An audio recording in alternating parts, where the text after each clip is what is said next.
سلام هاولێنێژە سلام هاولێنێژە ئەمێ ئیرۆ بەهەمرە هیم بم کو مرۆڤ چاوا دەکەنێ لە فیلمێن بیانی ببینیم سێ کوردی تەماشا بکە بەکە ئەوان دەزانن ئەوە کە ماڵپێرا وەرگێرن نقطە کۆمێ ئەم فیلمێن بیانی وەردەگرن کوردی و هاتەنە هەمە ژێ دەها زیاتر فیلما وەرگێران کوردی ئەم ئیرۆ بەکە منە فیلما لیۆن دە پرۆفێشنڵ بجەربینن من فیلمی داخستیان ور فیلم لورا امینها بنویسا کردی داخل جبو به کم دکه برای ما پیرا وارگردنی هم فعال بخشی درن دست بکرم لور نابد ما پیرا دنویسن وارگردنی کام پیران تری دکن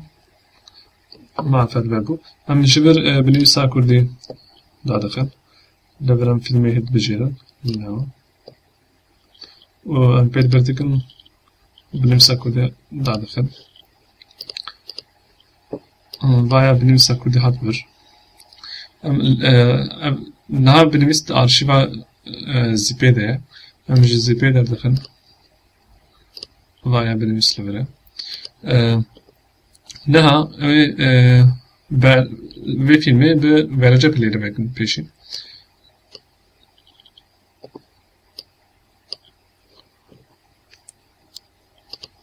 بایا فیلم و بو لی بنویسا کرد تونه شو كان بالنسبة لكردي اللي زيادة بكم هم بالنسبة لكردي دقرن دبن سال فيلمي وبردن وتمام نها فيلمي بدن دست بكرة وكهون نبيدن بالنسبة لكردي اللي زيادة بويا وأم ذكرن بفيها وين لفيلمي تهواشة بكم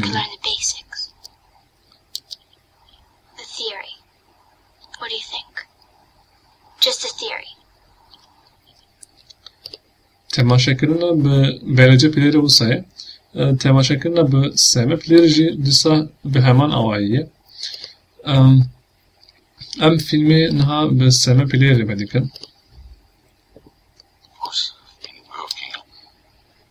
دیسا هم بنویسا کردی دکارن به تحسینن و بردن سا فیلمی و دمه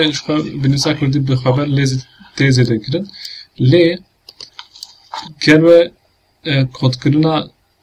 karakteran rast nehel bijartibe lever tipen kurdi çav terdik hemen salma peliride çava hem dikem ve bijerik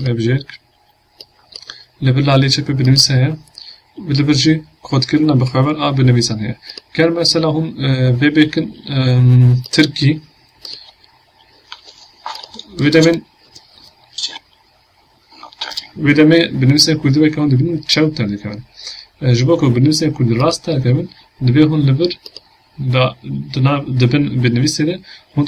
کد کردن بنویسن بکن UTP 8 پلوکی بکن دما هون سابقا بنویسه کردن دیسا پلیر دیجی راست دارد که سمی پلیر دیسا وکه ورجه پلیر براشه و اب هر دو برنامه جدی کارن مثلا ویندوسی و لسر اوبونتو لینوکس جیوارن بکنارین لی سبب پلیر کردیه جبر به یک از بهتر پیشنهاد دکم برای آدمی که منو وارگرد با کردی اون کارش جمال پر و فیلمی داخل ساز بکن و جبر بجر کنوی اسمانوی بکن کردی ولی نیچه تماشا کردن فیلم ببینیم کردی به کورت تصویر سه جوار سرکفتن هر ببینیم خوشیده